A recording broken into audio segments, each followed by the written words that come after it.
साथियों, जय भीम, जय भारत, जय संविधान, जय मंडल, जय जोहार, जय लोकतंत्र, जय विज्ञान, जय मानवता। आज का ये विशेष लाइव कुछ महत्वपूर्ण जानकारियों के लिए है। तो इतना आप सब लोग जुड़ेंगे, इतना मैं उन तमाम महापुरुषों को याद करूंगा जिन महापुरुषों ने इस देश में लोकतंत्र, मानवतावादी सोच, कमजोर वर्गों में हक, वंचित समाज के अधिकारों के लिए संघर्ष और स्वाभिमान सम्मान का दीपक जलाया। उन तमाम महापुरुषों को मैं याद करूंगा। मैं महामानव तथागत बुद्ध, जगत गुरु सतगुरु रविदास जी, गुरु नानक देव, गुरु कबीर, गुरु वाल्मीकि जी,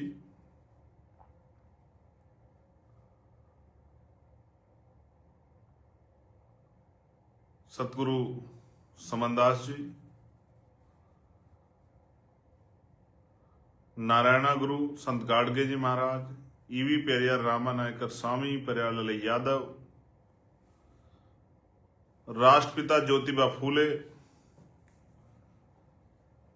छत्रपति साहू जी महाराज, विश्वरत्न डॉक्टर बाबा साहब अम्बेडकर, बाबू जगदेव प्रसाद कुशवाहा, जननायक कपूरी ठाकुर, महामना राम सुवर्मा, चौधरी महाराज सिंह भारती, सर छोटू राम, संत राम बी ए प्रजापति जी, बाबू शिवदयाल चौरसिया, बर्मानंद लोधी जी, मान्यवर दीना भाना वाल्मीकि साहब, मान्यवर साहब श्री काशीराम, बीपी मौर्य जी, बाबू जगजीवन राम जी, माँ अवंतिका बाई लोधी, माँ झलकारी बाई, माँ अहिल्याबाई होलकर, माँ सावित्रीबाई फूले, माँ फातिमा शेख, वीरांगना फूलन देवी जी, और भी बहुत सारे नायक नायिकाएं, महाराजा बिजली पासी, माँ उदा देव पासी, महाराजा लाखिन पासी, बहुत सारे ऐसे वीर वीरांगना, हमारी क्रांति, जो आजादी की, जो हमारी क्रांति की ज्योतियां थी, वीर थे, वीरांगनाएं थी, अमर शहीद है, मैं उन सबको भी याद करता हूं। शहीद आजम सरदार भगत सिंह जी, सरदार उधम सिंह जी, सरदार करतार सिंह सराभा जी, चंद्रशेखर आजाद जी, राजगुरु जी, सुखदेव जी, राम प्रसाद बिस्मिल जी, तमाम उन महान नायकों को जिन्होंने इस देश के लिए, इस देश की आजादी के लिए बड़ा संघर्ष किया है, अपने प्राणों के बलिदान दे दिए, जेलें काटी, जुल्म सहे। प्यारे साथियों, आज का ये विशेष लाइव दो विषयों को लेकर है। उत्तर प्रदेश में हम 5 से 6 महत्वपूर्ण कार्यक्रम की तरफ बढ़ रहे हैं। पहला कार्यक्रम हमने 26 नवंबर को मुजफ्फरनगर में किया, जिसमें ऐतिहासिक जन सैलाब उमड़ा। माए, बहनें, बुजुर्ग, नौजवान साथी, बच्चियां, तमाम लोग आशीर्वाद देने के लिए आए और उन्होंने आजाद समाज पार्टी, भीम आर्मी के लोगों को राजनीतिक रूप से शक्ति देने के लिए अपनी उपस्थिति दर्ज कराई। इसके बाद जो अगला कार्यक्रम है वो आगरा में 25 जनवरी को एक ऐतिहासिक स्थल पे, मेरे लिए ये कार्यक्रम अति महत्वपूर्ण कार्यक्रम है, क्योंकि ये वो स्थान है जहां एक कार्यक्रम है जहां डॉक्टर बाबा साहब अम्बेडकर पहुंचे थे और उन्होंने अपनी तकलीफ, अपनी पीड़ा का इजहार अपने हक वंचित समाज से किया था। ये वही स्थान है जहां, जिस स्थान पर बाबा साहब अम्बेडकर की आंखों से आंसू आए, उन्होंने अपने दर्द को समाज के बीच साझा किया और वहां से क्रांति के बीज पैदा हुए। इसलिए इस कार्यक्रम की महत्ता मेरे लिए बहुत अधिक है। 70 साल बाद 18 मार्च 1956 को बाबा साहब अम्बेडकर ने वहां से अपनी बात रखी थी और 25 जनवरी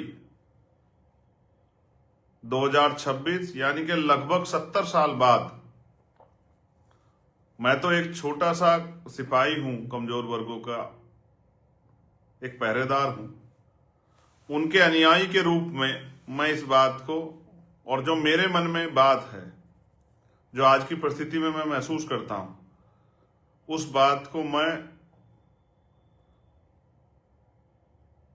अपने हक वंचित, कमजोर, शोषित, पीड़ित समाज के बीच में रखूंगा।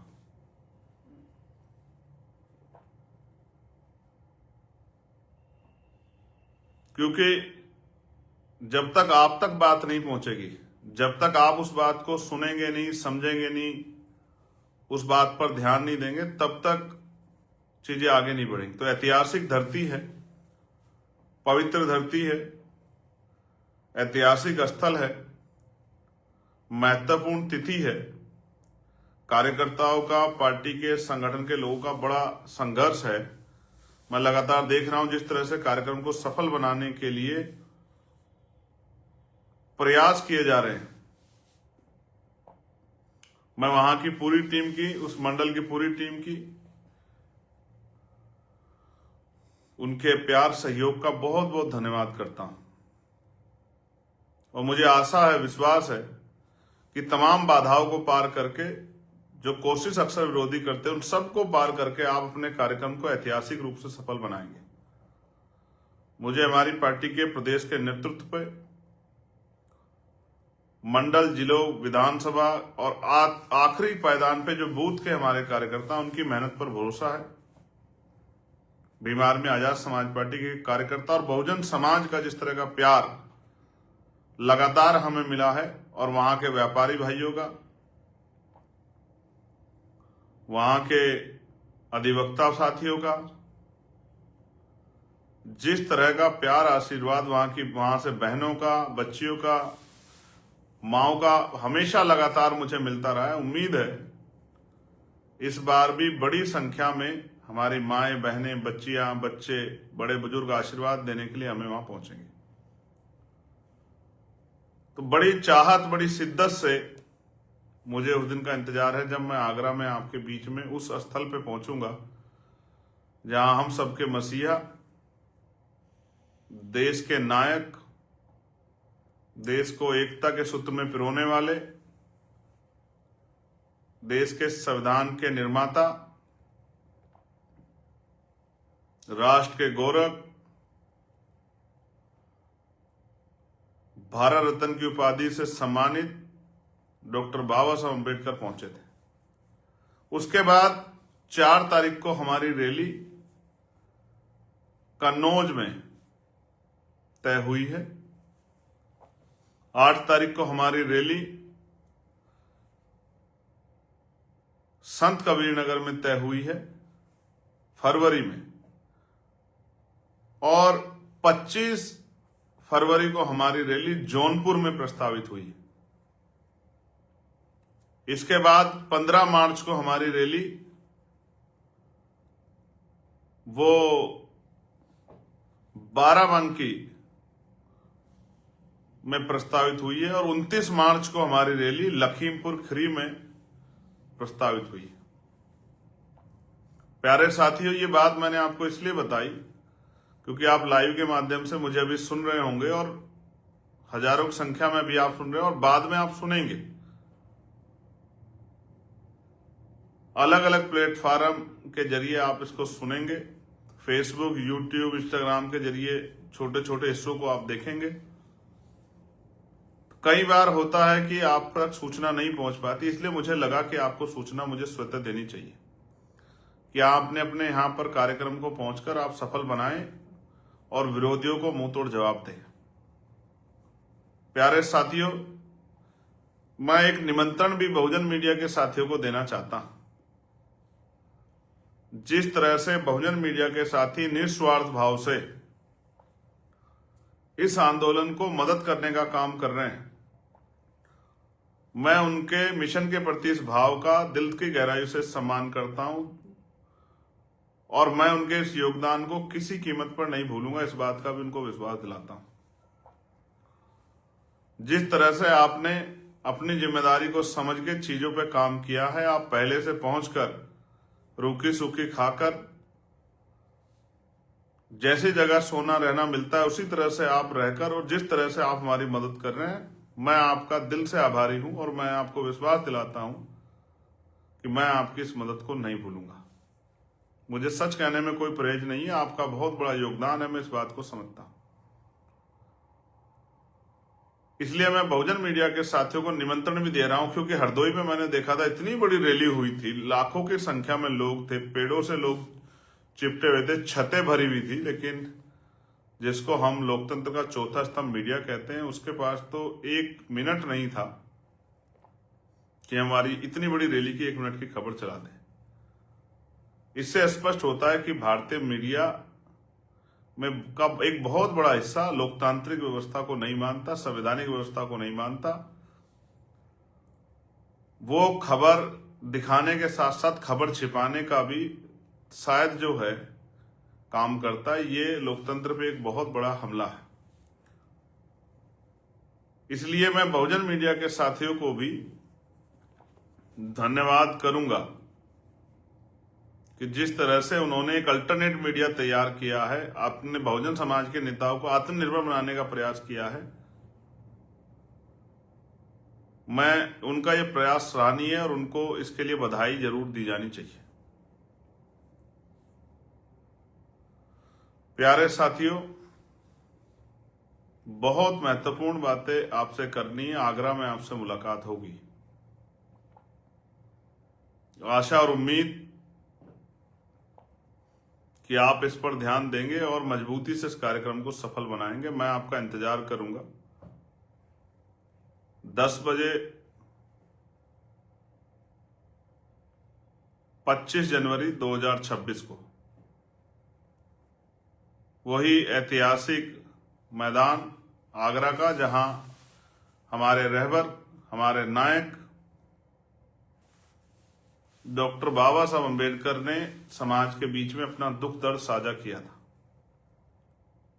मैं भी बहुत सारे जख्म, तकलीफें, दर्द लेकर बैठा हूं, आपके सामने रखूंगा और आशा उम्मीद है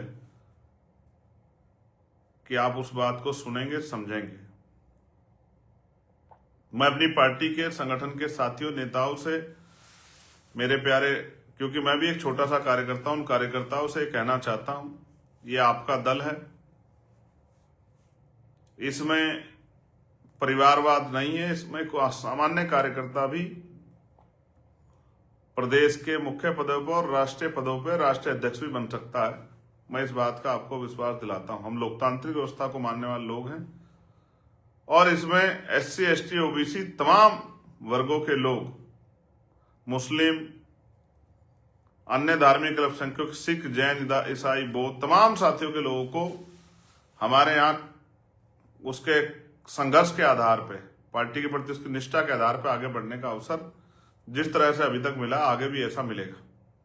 इस बात का भी हमारे पार्टी के कॉन्स्टिट्यूशन ने सुनिश्चित किया है। प्यारे साथियों, जो अभी साथी काम कर रहे हैं, मैं उनको दिशा निर्देश के तौर पर कहना चाहता हूं कि वो जाति विहीन समाज बनाने के लिए सबसे पहले खुद को, अपने परिवार को तैयार करें और फिर समाज को तैयार करें, भाईचारा पैदा करें, कमजोर वर्गों में, अति पिछड़ी जातियों को जोड़ने का काम करें, उनको जागरूक करने का काम करें, उनको उनकी शक्ति बनाने के लिए ताकत देने का काम करें, उनको दिशा दिखाने का काम करें और कमजोर वर्गों में जातिहीन समाज की जो संकल्प है उसको मजबूत करने का भी काम करें। बड़े पैमाने पे लोगों को दल से जोड़ के अपनी पार्टी की विचारधारा, पॉलिसी को लोगों तक पहुंचाने का काम करें और जो जाति अन्य अत्याचार हो रहा है कमजोर वर्गों पे उसको रोकने का काम करें। ये तभी संभव है जब दिशा निर्देश देने वाले हाथ की जो कलम है वो आपके हाथ में होगी। इसलिए लोकतंत्र में सरों की कीमत है, हमें सरों को जोड़ के ताकत बनानी है। इसलिए हमें घर से निकल के मेहनत करके लोगों को बड़े पैमाने पे तैयार करना होगा। आपने मुझे सुना और बाद में भी आप सुनेंगे। मैं आप सबको धन्यवाद देता हूं इस प्यार के लिए, सहयोग के लिए, आशीर्वाद के लिए। और आप तमाम अपनी पार्टी के नेताओं, कार्यकर्ताओं, पदाधिकारियों से ये अपील करना चाहता हूं कि अपने अपने कार्यक्रमों को सफल बनाएं मजबूती से और भविष्य में जो 2027 है उसके लिए कमर कस लें, अपने आप अपनी ताकत बना के उत्तर प्रदेश की सत्ता अपने हाथों में लें और तमाम लोगों को, सभी जाति धर्मों के लोगों को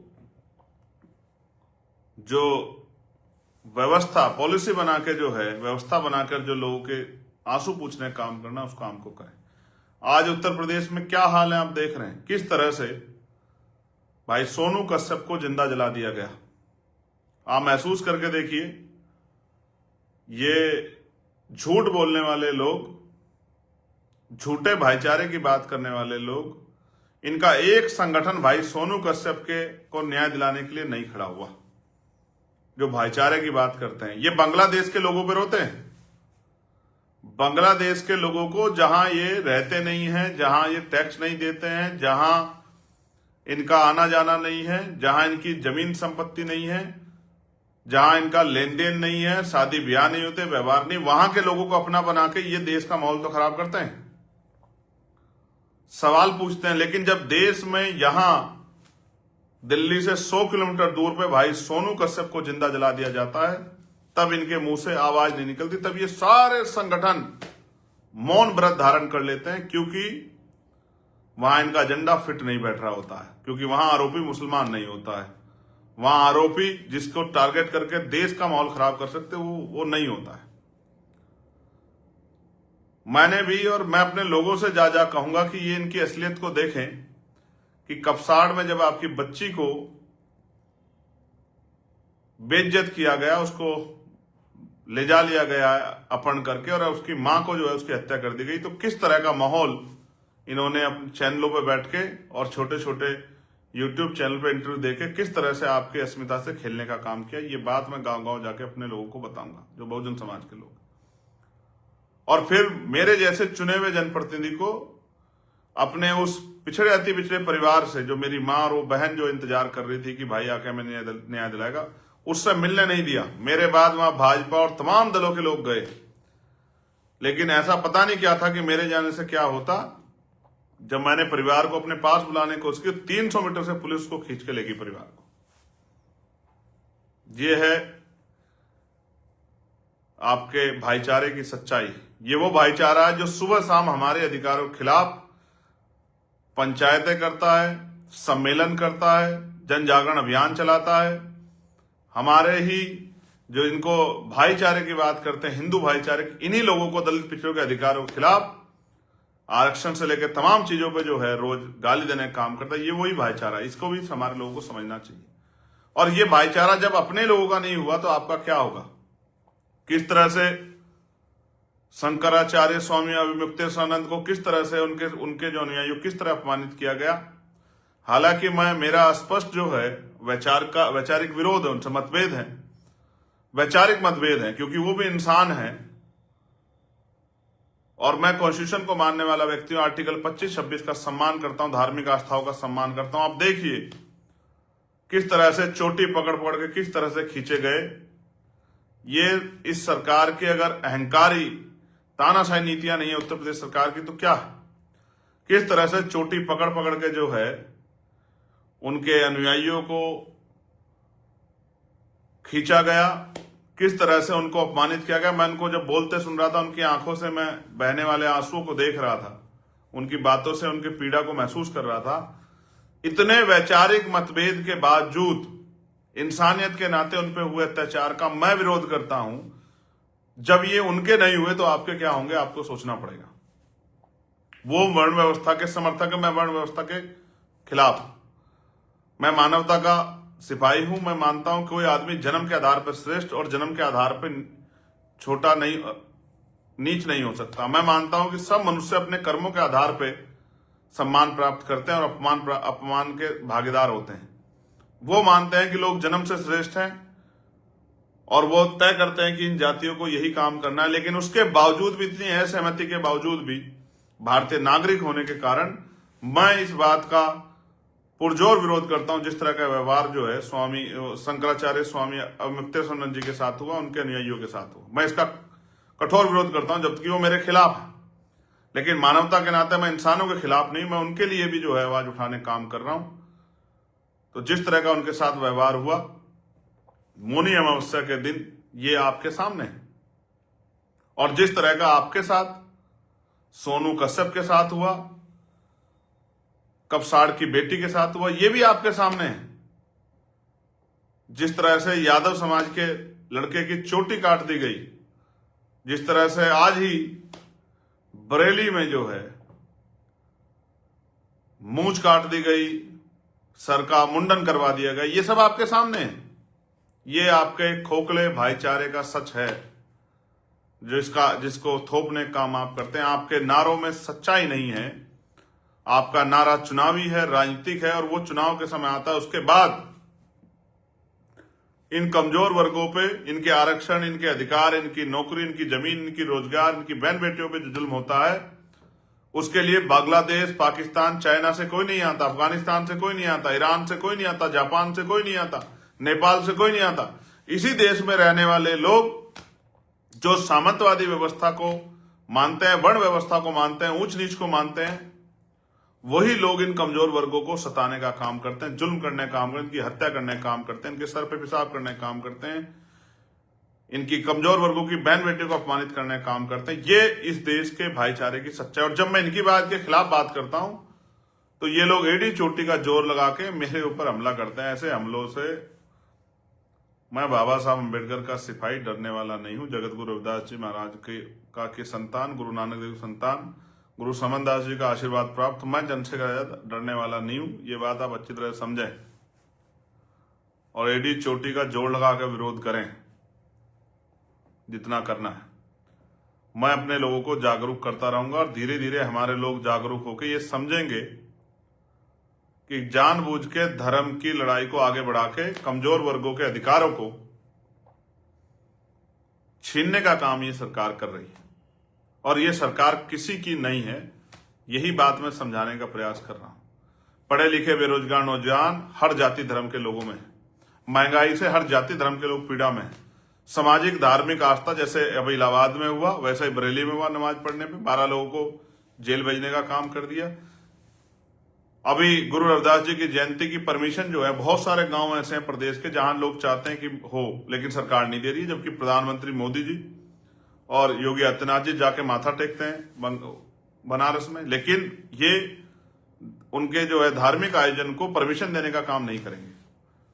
अभी इन्होंने कहा बाबा साहब अम्बेडकर की बड़ी स्टैचू का हम लोग संरक्षण करेंगे, लेकिन जहां गांव में कमजोर वर्गों के लिए बाबा साहब अम्बेडकर पार्क या स्टैचू पार्क बनाना चाहते हैं या स्टैचू लगाना चाहते हैं, वहां ये बिल्कुल परमिशन नहीं देंगे।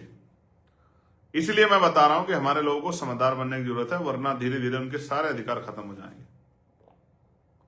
हमारे आरक्षण, हमारे नौकरी, हमारे रोजगार, हमारी शिक्षा, हमारी स्वास्थ्य सेवाओं के खिलाफ पाकिस्तान, बांग्लादेश, जापान, नेपाल, चीन नहीं आता धरना करने के लिए, आंदोलन करने के लिए। रोज तमाम तरह के जो है मंचों से हमारे महापुरुषों को गाली Pakistan, Japan, Bangladesh, China, Iran, Nepal नहीं दे रहा है। ये यहीं के तथाकथित सब लोग नहीं है, बड़े बड़े विद्वान हुए हैं हर समाज में, ब्राह्मण समाज में भी, क्षत्रिय समाज में, वैश्य समाज में बड़े बड़े विद्वान हुए हैं। लेकिन ये चंद वो लोग हैं जो पैदा होने से लेकर और मरण तक अपने पैरों में गरीबों का सर रखवाना चाहते हैं, ये साबित करना चाहते हैं कि ये सर्वश्रेष्ठ है और बाकी लोग नीचे। जैसे आज ही मैंने एक बोर्ड पढ़ा, जो हमारी एक बहन ने जो है ट्वीट किया है कि बिहार में उच्च जाति बोर्ड बना है, उच्च जाति बोर्ड, और ये दूसरा क्या बनेगा फिर? ये बाकी लोग कौन सी जाति? निम्न जाति है। ये जो सोच है, विभाजनकारी सोच, ये इसी के खिलाफ हमारी लड़ाई है। शर्म आनी चाहिए बिहार की सरकार को और उनके सरकारी अधिकारियों को कि जो कुछ जातियों को ऊंची जाति बता के बाकी लोगों को नीची जाति बताने का काम करते हैं। इस विभाजनकारी सोच ने इस देश को कमजोर किया, इस देश को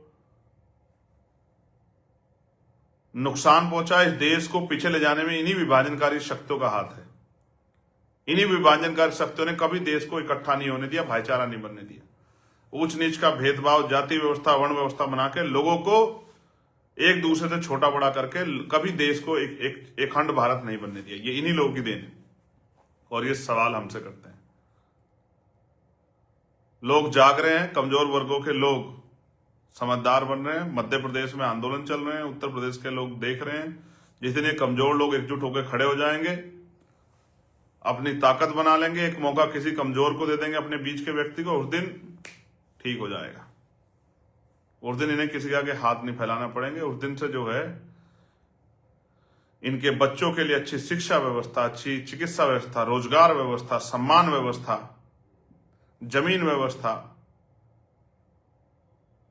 जुल्म जाति का खात्मा होने का काम होगा, ऐसा मेरा विश्वास है। और ये मैं ये नहीं कहूंगा कि होगा, ये हम करके दिखाएंगे, इस बात का भी मैं ऐलान करता हूं। बहुत बहुत धन्यवाद। 25 तारीख को हम लोग आगरा में मिलेंगे। अपने ऊपर जितने जुल्म हुए हैं पिछले 7, 8, 10 साल में, सबका हिसाब मांगने के लिए हम लोग आगरा आ रहे हैं। वहीं आपसे मुलाकात होगी आगरा में। धन्यवाद। जय भीम, जय भारत, जय संविधान, जय मंडल, जय जोहार, जय लोकतंत्र, जय विज्ञान, जय जवान, जय किसान। आप सबके लिए मंगल कामनाएं। आप सब स्वस्थ रहें, दीर्घायु।